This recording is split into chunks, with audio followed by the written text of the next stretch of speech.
আজকে এই যে 35টা টিম হলো, আমি ধন্যবাদ জানাই আমাদের ব্যাংক অ্যাসোসিয়েশনকে। আমি বলবো এই খেলাধুলার মধ্যে থেকে এক সময় আমাদের উপযুক্ত খেলোয়াড় গড়ে উঠবে।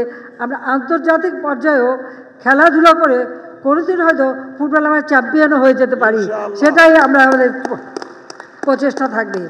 যাক, আমি আর বেশি সময় নিতে চাই না, আমি শুধু এটুকুই বলবো যে আমরা চেষ্টা করে যাচ্ছি খেলাধুলার দিকে আরও যেন সবাই মনোযোগী হয়। সেই সাথে সাথে অলিম্পিক অ্যাসোসিয়েশনের সঙ্গে আমরা যুক্ত আছি, সেখানে আমরা কয়েকটি খেলা বেছে নিয়েছি। সবগুলো একসাথে হয়তো পারবো না, কিন্তু ওর মধ্যে দিয়ে ট্রেনিং করিয়ে উপযুক্ত করে গড়ে তোলা, এটা সব থেকে দরকার।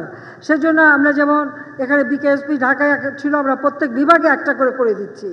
সেখানে সাঁতার থেকে শুরু করে আর্চারি থেকে শুরু করে এখানে সব ধরনের খেলাধুলার যেন একটা সুযোগ হয়, ট্রেনিং হয়, আমাদের ছেলেমেয়েরা ট্রেনিং পায়, সেদিকেই আমরা বিশেষভাবে দৃষ্টি দিচ্ছি।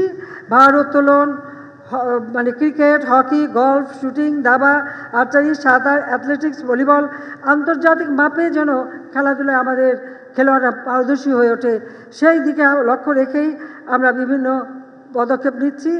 আমাদের যারা এখন একেবারে অনূর্ধ্ব 19 তারা কিন্তু খুব ভালো করছে, মেয়েরা ছেলেরা উভয়ই। আস্তে আস্তে এই ট্রেনিংয়ের মধ্য থেকে যখন উঠে আসবে, আমরাও পারবো আন্তর্জাতিক পর্যায়ে আমাদের নৈপুণ্য দেখাতে।